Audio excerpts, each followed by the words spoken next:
Assalamualaikum warahmatullahi wabarakatuh. Sugeng enjing bocah-bocah, saiki wancine awake dhewe sinau basa Jawa bab ukara andharan, ukara pitakon lan ukara pakon. Ukara andharan utawa kalimat cerita utawa berita, yaiku ukara sing isine kang ngabarake utawa ukara kang nyritakake bab utawa kedadean. Cirine ukara andharan yaiku dipungkasi tandha waca titik. Tuladhane yaiku Budi menyang sekolah numpak sepeda. Sing keloro simbah gerah waja. Sing ketelu sesuk ulangan basa Jawa. Ukara pitakon utawa kalimat tanya yaiku ukara kang isine nekokake bab tertentu. Cirine ukara pitakon yaiku dipungkasi tandha waca pitakon, mula pemacane kanthi intonasi takon.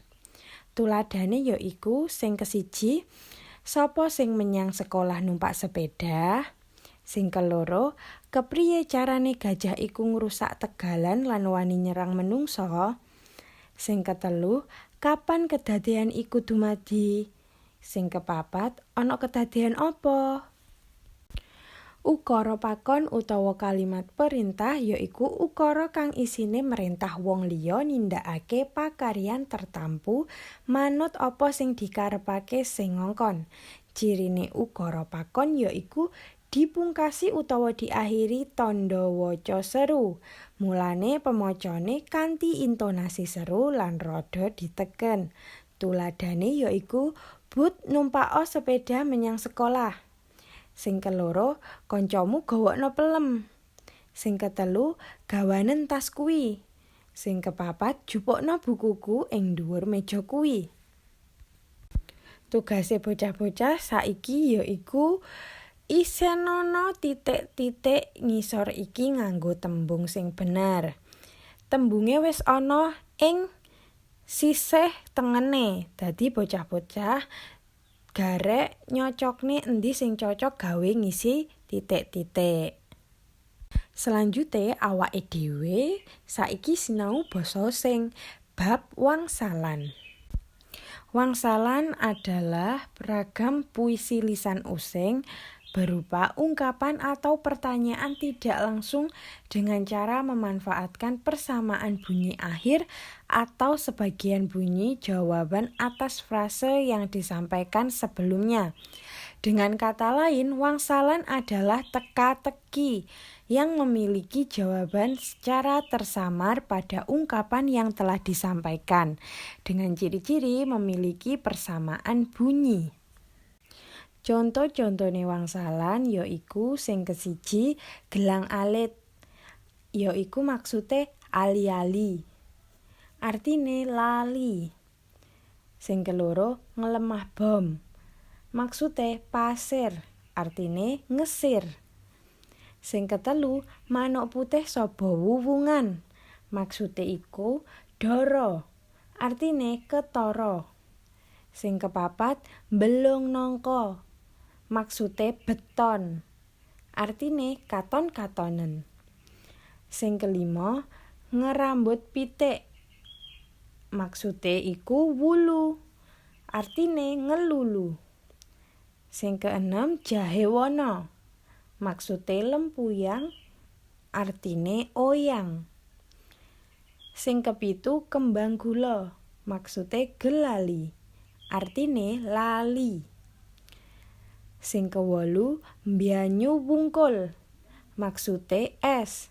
Sing rees utawa ngreken artine. Sing kesanga mrica kecut. Maksude wuni. Artine sauni-unine. Sing kesepuluh damar gunung. Maksude lintang. Artine ketang-ketang. Sing ke-11 ngerokok cendhek. Maksude tegesan. Artine negesan. Sing ke-12 lincak dhuwur. Maksude paga. Artine muga-muga. Sing ke-13 blimbing bumi. Maksude wesah. artine susah. Sing ke-14 yaiku gelepung sawi, maksude kanji, artine janji. Sing ke-15 ngelawang banyu, maksude dam, artine ngidam. Sing ke-16 ngereta dawa, maksude kereta, artine njaluk sepura. Sing ke-17 brengos lele, maksude songot, artine mbesengut. Tugase basa sing bocah-bocah saiki yaiku goletono tegese wangsalan ring kalimah ngisor iki. Bocah-bocah gak usah ditulis soale, cukup tulisan kang di garis bawah lan artine utawa tegese. Bocah-bocah bisa nggoleti artine kata-kata sing di garis bawah ing video iki. Merga Bu Guru wis nyatetne utawa wis ngrangkum nulisne ning video iki. Saiki Bu Guru ngowahi tulodo ing nomor 1. Tulodane yaiku wangsalane dadi lare cilik aja gampang ngerokok cendhek. Artine ngerokok cendhek iku yaiku negesan.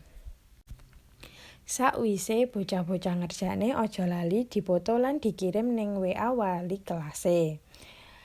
Saiki pelajaran basa Jawa cukup sampai semene. Bu Guru akhiri. Wassalamualaikum warahmatullahi wabarakatuh.